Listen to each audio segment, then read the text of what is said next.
I mean, at this point, given all that has taken place with Diddy, especially when it came down, once that video came out with Cassie, it's kind of like you could believe a lot of things you hear easily about Diddy. And we don't know what's actually going to be true once the trial plays out. But the involvement of other celebrities who have actual proof that they weren't at these events, it kind of discredits the whole lawsuit. About to make a blow a bag full of cash, like turn to the side, let me see. Damn, I think we all could agree. You and your friends, I done counted 2 or 3. And you looking even better here with me. We don't need no dinner, you the no boo. Tell me where you're from, girl, is your local?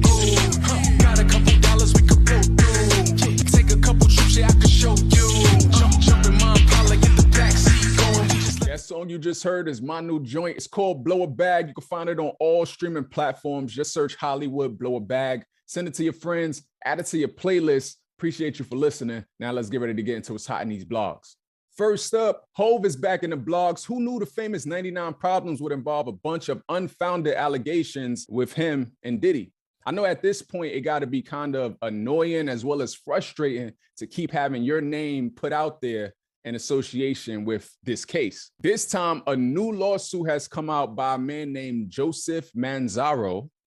He's a guy from Florida, and he's making claims right now that he was SA and taken advantage of at a Diddy party back in 2015. He claims that it happened at Gloria Estefan's house. He claims that Jay-Z, Beyoncé, Gloria Estefan, and even LeBron James were witness to this ordeal happening. The man alleges he was drugged. He alleges that he had certain sexual objects that he had to wear to be humiliated in front of the party.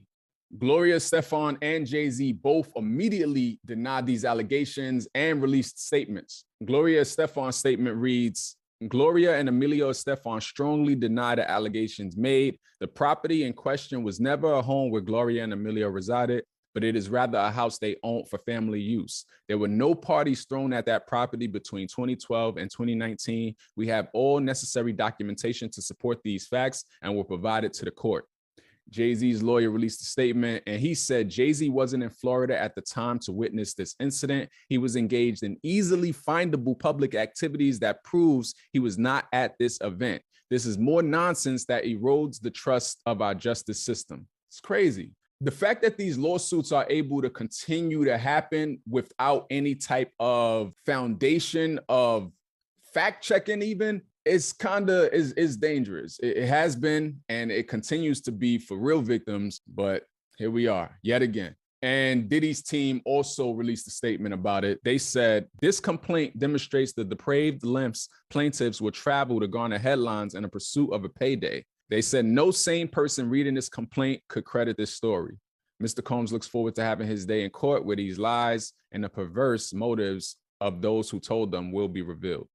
I mean, at this point, given all that has taken place with Diddy, especially when it came down, once that video came out with Cassie, it's kind of like you could believe a lot of things you hear easily about Diddy. And we don't know what's actually going to be true once the trial plays out.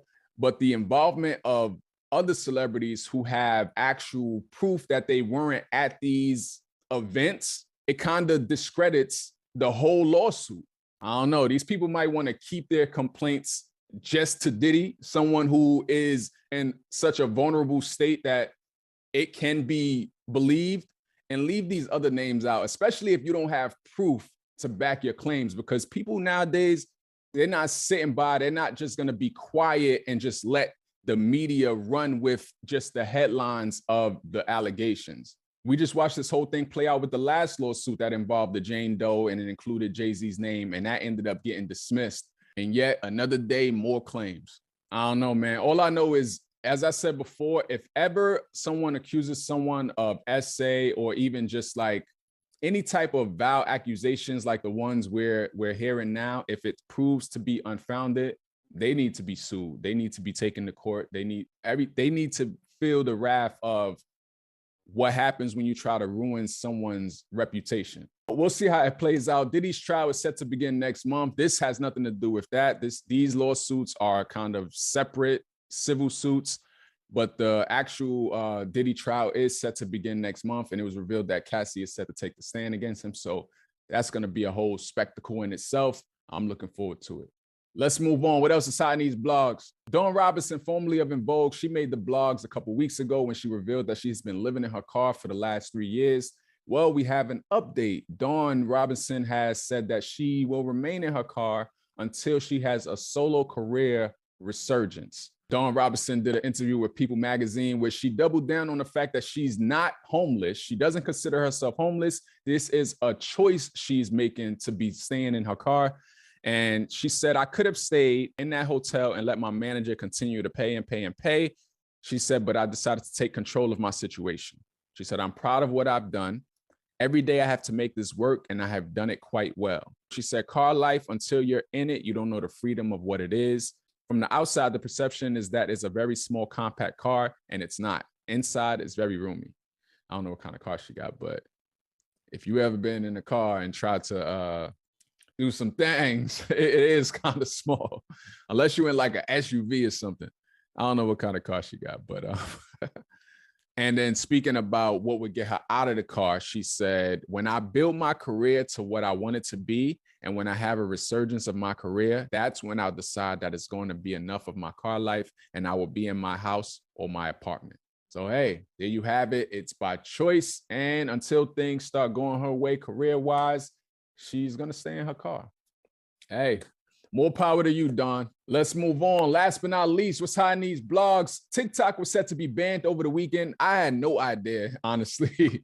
But it was set to be banned, but it is still active because 4547 has signed an executive order extending the ban, which is technically against the law. But look who we're talking about here. Trump claims he's saving TikTok. This extension is for another 75 days. We all know TikTok was set to be banned back in January if the parent company ByteDance didn't sell the company to the United States. If you all remember, it went dark for a couple hours, and then all of a sudden it came back with a message saying, thanks to Trump's efforts, TikTok is here to stay. Some BS, the message said.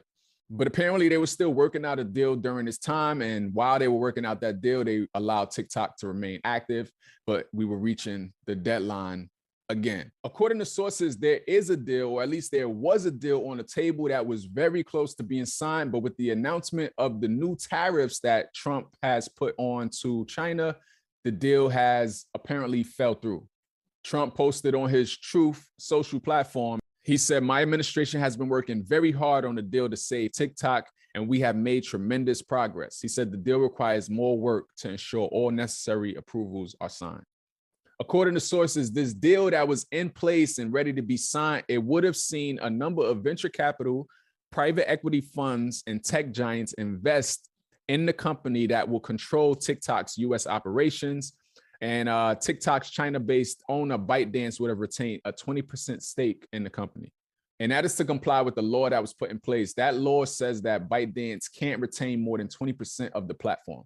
The law also states that the app's U.S. operations can't coordinate with ByteDance on the app's algorithm or data sharing practices. There's no saying how members of Congress who largely agreed that the app posed a national security threat would feel about this new delay, because the law allowed for a single 90-day extension if the president could certify that they have been making significant progress towards a deal. Carl Tobias, who is a professor at the University Richmond School of Law, he said Congress could do something. The GOP could lean on Trump and say, get this done, stop this lawless behavior.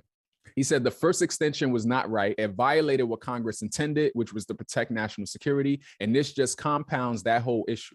Jeremy Goldman, who is an e-marketer, principal analyst, he said that this extension is straight out of Trump's playbook. He says, drag out the clock, extract leverage, keep the drama simmering, and above all, make sure TikTok stays just visible enough to keep the deal-making shark circling. He said, as long as TikTok is in limbo, Trump can keep using it as a bargaining chip in his larger geopolitical trade saga with China. That part. So we'll see how this plays out. Will TikTok survive in the US? Will a deal be made? Will it not? Will it go dark? Tune in next time on an all-new episode of Dragon Ball Z. No, I'm kidding. But let me know your thoughts. And that is going to conclude what's hot in the blogs for this week. Thank you for watching. If you rock with your boy, be sure to like this video and subscribe to the channel. Also, it's called Holliewood and Friends, which means I want to hear from you. Let me know in the comments your thoughts on the topics I just discussed. I appreciate you. New episodes every Monday night. Until next time, deuces.